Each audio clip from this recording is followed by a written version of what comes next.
Welcome back to the Alpha Bar Podcast. My name's Ben. Yes, it's a solo episode today. I'm sorry, but don't fear. Brandon will be back in the next episode. Today we're going to be talking about Liverpool versus Chelsea and Manchester United versus West Ham. So without further ado, let's get right into it. First, we're going to be talking about Chelsea versus Liverpool. Now, this is a huge game for Chelsea as they have Wolves in 4 days. They also played Manchester United 3 days ago. So they're going to be tired. Now, are they going to win this? It's probably not going to happen. But let's go over what they need to do. Number one, they have to ride the form that they're in. We've seen with players like with teams like Arsenal, when they win, they go on and they surprise win against Liverpool. They're able to do that because they're in great form. Mikel Arteta has done incredibly well with Arsenal, even though they did just lose 1-0 to Aston Villa. But besides that, I think they have to kind of ride the form. They just beat one of their main competitors for the top four in the FA Cup in Manchester United. They have to kind of ride the form of we're still in top four, we need to be in top four. So with that, they really kind of need to make sure that they're not going to dip down anything. Number two is have a conversation about Kepa. Is Kepa reliable in this game? Because we saw with Willy Caballero didn't have much to do against Manchester United, but whatever he needed to do, besides the penalty, he did. He played incredibly well. He's been very reliable for them for the most part. I think it's a good conversation to have because Kepa doesn't seem to really be working. I mean, I talked about Kepa Arrizabalaga before in the when we talked about Oblak's potential transfer. I don't think it will work. I don't think that Kepa really will be the number one goalkeeper for them next year if they can get a transfer in. But then again, strange things have happened. But I think it's a good time to talk about Willy Caballero and if he should start. Number three, I think, is to make sure that you involve Pulisic. Make sure that Pulisic is your focal point of that attack. Because Willian is Ronaldinho on his contract year. He's Hassan Whiteside on his contract year. He's incredible. He's playing really well. Olivier Giroud can finish. And that's what I think is the reason why Tammy Abraham is not being started, is because Giroud is more trusted in the big games than Tammy Abraham. Now, Tammy Abraham, I think, will get there. He's not bad. I think he has a pretty good ceiling. But I think for Chelsea, I think his kind of you want someone to finish, and Giroud's that guy. But Pulisic has been on fire since the restart. He's basically really kind of shown everyone that he wasn't just a sorry signing, and that someone who's going to be misplaced in the squad. He turned out to be one of the best players on that team. So I think you have to kind of run through him. And the final thing we have to make sure for Chelsea is that N'Golo Kante is okay. They will not win this game if N'Golo Kante is not okay. I know they beat Manchester United without N'Golo Kante, but N'Golo Kante is huge for that team. And I think if he's not okay and if he doesn't play, it's a huge disadvantage to Chelsea. It's a huge disadvantage. Even though he's had a pretty, I wouldn't say up and down season, but not as kind of the standard season, he's still considered to be one of the best midfielders in the world. So you need him on that team. You want him on that wall. You need him on that wall. You need him on that team. You need him on that team. You really, truly do if you want to win against Liverpool. So I think really for Chelsea, those kind of points, the ride the wave of beating Manchester United, play through Pulisic, and talk about Willy Caballero, and make sure that N'Golo Kante is okay, are the kind of main points that Chelsea have to take.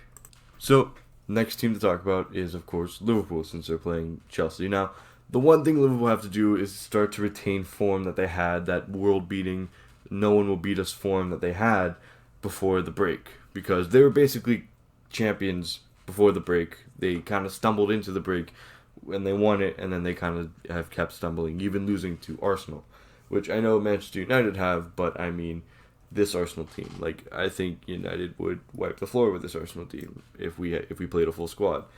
Anyways, you have to make sure that that's not going to affect you, especially you're playing at home now. And I know there isn't really a home advantage because you don't have the fans, but you have enough. You have the familiarity of the ground, and you have the ability to go, okay, this is our home. This is where we play This is where we play mostly. We have to be very kind of protective of that because they have this incredible home record that I'm sure that they want to keep.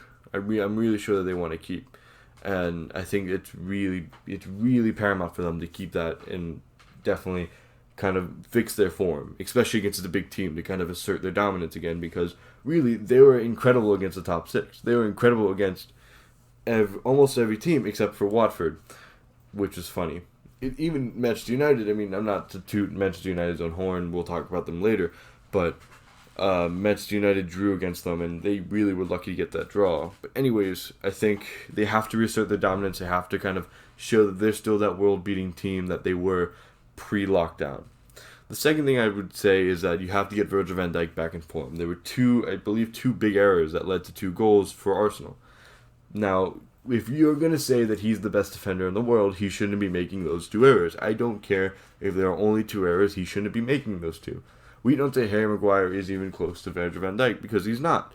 That's why he makes errors, and we're like, well, he shouldn't have been £80 million, but he's not as good as Virgil van Dijk. But Virgil van Dijk shouldn't be making any errors, period. If you're going to say he's the best defender in the world, he should be making no errors. Which, first of all, he isn't the best defender in the world. Sergio Ramos is, because he's not only is the best leader I think I've seen out of a team, he's the person that embodies the team the most, and he scores goals on the other side, and he scores clutch goals on the other side. But we're not talking about Real Madrid. We talked about him in a later video that will come out soon. We're talking about Virgil van Dijk. Liverpool have to get him back in form. I'm not a Liverpool fan. I don't know why I said we, but Virgil van Dijk has to get back in form. He's not been the best. He really, truly hasn't, and it's shown. So if you're Klopp, if you're the trainers, you have to get him back in form. Because you're going against a good attack. I wouldn't say a great attack, but a good attack. A really solid midfield and not the best defense. If you press that back line, which is something that they could do, they press Chelsea's back line, I think they will be fine. Which, with Klopp's gegenpressing system, that's what they'll do. But I think, personally, you have to kind of you have to get Virgil van Dijk back in form, because if he's bad, then the whole team's bad. He's one of the players that really revolutionized that back line, and even they could start Dejan Lovren with him, and they'll still have a good defensive game. So I think really that's one of the main points, is to get Virgil van Dijk back in form. The next thing, and I kind of alluded to it in the last point, is to not stop the gegenpressing, and to make sure that you get Mane and, I wouldn't say Firmino, because Firmino can't score in Anfield to save his life, but Mane and Salah back on, and you have to get him kicking fast. You have to get him going fast if you want to win this game. You have to keep the gegenpressing going. You have to make sure they're on the ball, because Mane, for a winger, was scoring is in the Golden Boot race. So you want him to keep going. And I think if you don't have him keep going, then you have this kind of problem where if he doesn't keep going and he's not playing, that whole left side kind of shuts down. Of course, you have Andy Robertson, but Andy Robertson has this kind of beneficial, mutual benefiting relationship with Mane on that side, which all fullbacks and wingers should have. So if Mane doesn't play well, Robertson has to do a lot more on the offensive side, which isn't something that he should do, because if they come out in the counter, Robertson could get called out. So I think, personally, you have to get them up and running. You can't get them kind of intimidated by their left backs or by their full backs. You have to make sure that they're going to play okay, because if they do, then I think, this is going to be an easy game for Liverpool. I think because, personally, Chelsea aren't the best team in the world. They have a lot of flaws, and like we've said before, the back line, really, if you're going to spend, they spend like 90 million on Ziyech and Werner. If they spend 80-90 million, they could have go out and get a good center back. They could have go out and get a good left back or right back that will be in the team for years and is going to be called world class. Because I don't think Azpilicueta is at that level anymore, even though he's pretty good, and same thing with Marcos Alonso. So I think, personally, if you're Liverpool, you have to kind of gegenpress the back line. You have to keep that going, and you also have to really just kind of make sure your wingers are in it, because if they're not, you're not going to win this game. So those are what both Chelsea and Liverpool have to do. I think, personally, if Chelsea does what they have to do, then I think it's going to be a lot harder for Liverpool to win this game. But I still think they're going to be favorites. I still think they're probably going to win this game. They're going to at least take a point from it.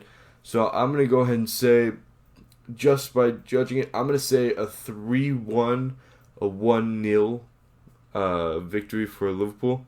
I don't see a draw. I mean, I could see a draw happening, but I don't see it as more as like a Liverpool win.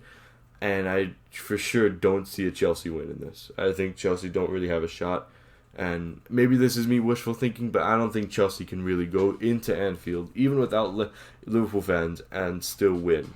So I think it's either 3-1 Liverpool or 1-0 Liverpool. The next game we're going to be talking about is, of course, the second biggest game for many fans. For me, it's the biggest game. It is Manchester United versus West Ham. Now, to tell you the implications, if Chelsea drop any points and Manchester United win, they go third. If Chelsea win and Manchester United win, Manchester United go fourth and Leicester drops out, which will now end up in the final game of the season, which is going to be this incredible battle. Which I think also, and this is a funny stat that I saw, if Manchester United from the next 2 games get 2 points, then they are in 4th place. But if they only get 3 points, it's not guaranteed that they get for 4th place, which I find hilarious. But if you're Manchester United, this is what you have to do. Number 1, you have to make sure that your lineup isn't tired. We've seen this. We've seen this before with Solskjaer, where he's going to play his best lineup. We've seen this ever since the restart. He's played his best lineup for 5 straight games. Of course they're going to draw against Southampton. Of course they're going to look terrible against Chelsea. They look tired. They're tired. They are tired players. So if you're going to rotate, make sure that you're rotating the most tired. Because I wouldn't be surprised, and I've said, and I believe this, I wouldn't be surprised if Bruno gets rotated out of the squad, gets rotated out of the starting lineup just for today, just for this game. Because if you look at it, he's played like almost all 90 minutes all the time, and he hasn't really had a break. I think if you bring him on after 60 minutes, he'll play well. I think if you don't need to bring him on after 60 minutes, don't bring him on after 60 minutes. But I think you need to make sure that you're playing your best team whilst rotating. Because they looked tired. They looked mentally and physically tired. And when it came to that Chelsea game, of course, they're not going to play well. Of course, they're going to admit a draw against Southampton. Of course, the last 20 minutes against Southampton, they looked terrible. Of course, against Chelsea, they looked god-awful because they looked awful because they were tired. So you need to keep these players, you need to make sure that you're playing your best team without kind of risking health and without kind of risking them looking tired and them being sluggish and them not really creating the same chances. So I think personally, you have to do that. If you're Solskjaer, you have to make sure that you're playing your best team, but you're also playing the team that isn't tired. Because West Ham, and we've seen this before, they can cause an upset. We lost to them in the return leg, or in the first leg, but we lost them in the first game that we played them this season. They can cause an upset. We were very excited when Chelsea lost to West Ham. Of course, it was in the 90th minute and it was on a counterattack, but it still works. The second thing I think Manchester United have to do is attack the fullbacks. That's the weakest point in the team. If you're going to attack anywhere, attack the fullbacks. Don't go down the middle because there's Declan Rice. They have that centre back Issa Diop, which he's played really well. He's been linked with Manchester United. I mean, of course, the other centre back, and I can't think for the life of me, I can't think of his name. I think it's Ogbonna, but I don't know if Ogbonna plays for them anymore. But yeah, I mean, he's not the best, but he's pretty good. Attack their fullbacks. Cresswell's not good, and I don't remember the other player that is playing on the other side, but he's not good either. So, and you also have, guess who on one side you have Marcus Rashford, and the other side you have Mason Greenwood. You have the players to be able to attack the wings. So I think it's very imperative, I think, for Manchester United to attack the wings early, make sure that they can get in and they can score. Because realistically, Fabianski's a good goalkeeper, but realistically, if you get a good shot against him, he will most likely not be able to stop it. So, we need to attack those fullbacks. We need to attack those fullbacks. We need to send the onslaught. Really, personally, if they don't, then we're gonna have a long night. The third thing to do is find out the De Gea situation. Now, as I said in my reaction to the FA Cup semi-final game, David De Gea is the hardest person to drop from this team because he's the most bipolar goalkeeper we've seen. He's going to go out and make 2 mistakes, but go out and make these saves that no one can make. So who do you play? Is it just his fault? Is it the defense's fault? Is Sergio Romero more reliable? Almost. I would say that in goal, I think I've only seen Sergio Romero make 1 or 2 mistakes. De Gea has made, almost 10 this season. So, yeah, I mean, you can make a case for it. I think Sergio Romero might play, but then again, that's De Gea's confidence gone. That's De Gea's confidence shot. So, do you want to risk your best goalkeeper's confidence, especially when you want to go into the Leicester game with a full lineup, especially when you want to get into the Europa League final and probably play De Gea in the final? Do you really want to do that? Or do you risk playing De Gea, who can be bad at some times? It's a conundrum that I think Solskjaer has to make sure that he gets. He gets completely right. Because if he doesn't get it right, he runs the risk of losing the game because of that one decision. The next thing to talk about is to start Matic. I think Matic, especially we've seen him come on against Crystal Palace, and everything looked terrible, and now everything looked fine. Nemanja Matic, I think, is probably one of the hardest players to replace on the team, even though he's 31, because there's just no one like Nemanja Matic out there that brings that kind of calmness that a veteran does to that role. So I think Nemanja Matic needs to start. I think we won't see a team kind of heavily rotated, but we need to see a team that starts. We need to see Nemanja Matic starts. We'll probably see Bruno and Pogba start. In all likelihood, we'll see Martial and Rashford start. So I think the lineup, and I'm not going to say the goalkeeper. I think personally, I think it's going to be De Gea, because you hear how Solskjaer talks about him. I mean, he adores him. He really really likes De Gea, even though he's been prone to messing up. So I think it's going to be De Gea. I think it's going to be Brandon Williams, because I don't think, especially with Luke Shaw's injury record, that he's fine. So I think it's going to be Brandon Williams. I think, even though Brandon Williams had a terrible game against Chelsea, it could actually be Timothy Foster-Mensah if you're going to be cynical about it. But, who knows? It's going to be Maguire. I'm going to say Lindelof. People have been saying Teden Mengi to start, which, look, we all want to see Teden Mengi starting. He's an incredible prospect that we have in the youth academy. But, I mean, I don't see it. Especially with the game this big. We'll probably play him in the return leg for Lask, but I mean I would love to see him in the game, but it's too big of a game. And then you have on the right back Aaron Wan-Bissaka, who hasn't been playing really well, and I think you have to make sure that he's okay, because he seems to kind of dip. He seems to have dipped. Same thing with Maguire. He seems to have dipped a little bit. And then in the midfield, of course, Bruno, Pogba, Matic. You're gonna have to start your best midfield in this game. And you're going to have to make sure that you're not only holding on to a 1 goal lead, but a 2 or 3 goal lead, to make sure that if you bring those two midfielders off, nothing bad will happen. I think we have to make sure that Mason Greenwood is okay before we can actually say that he'll be on the right wing. But I think if he's okay, he'll play right wing. And then you have Martial in the middle and Rashford. Again, if you use your players correctly, you should have them attack their fullbacks. Make sure that everything kind of comes in through their fullbacks, because then they have a hard time. West Ham have a hard time stopping it if you're playing against their fullbacks.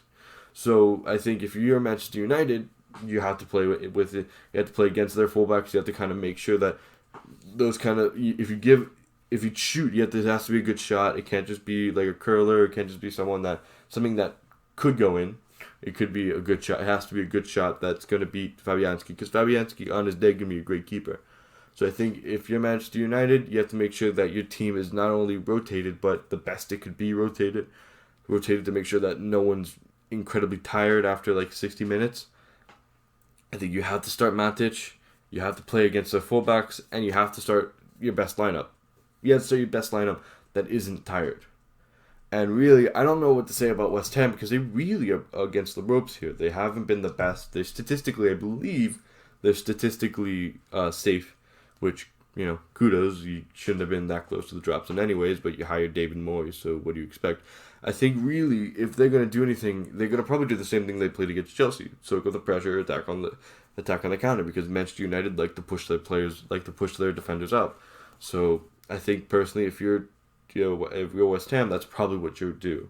And I think Manchester United need to come back from this as a statement win. Need to come back from the Chelsea game. They need to come back from the Chelsea game as a statement win.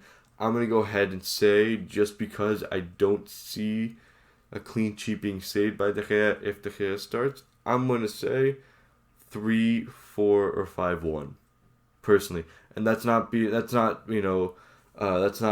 hoping. That's not wishful thinking. That's genuinely my opinion. I don't see this being that close of a game because you look at players like Pogba, like Bruno, like Martial, like Rashford, who know that this team needs to bounce back. I think this is going to be a goal fest for Manchester United.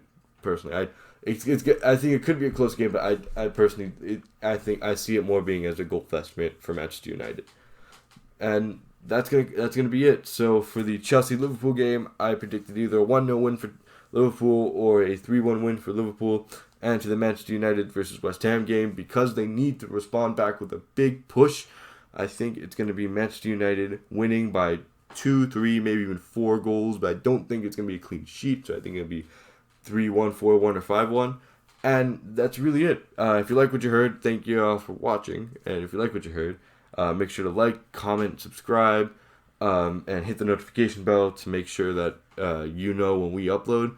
We, meaning me and Brandon, will be uploading almost daily, if not daily, even double uploads. You'll see. I mean, we've been really grinding, and it's sounding really good. So if you like what you heard, remember, like, comment, subscribe, hit the notification bell. If you want to follow us on our social media, links will be in the description for the Twitter and Instagram. And don't forget to like and subscribe, as I've said like 1,000 times before. And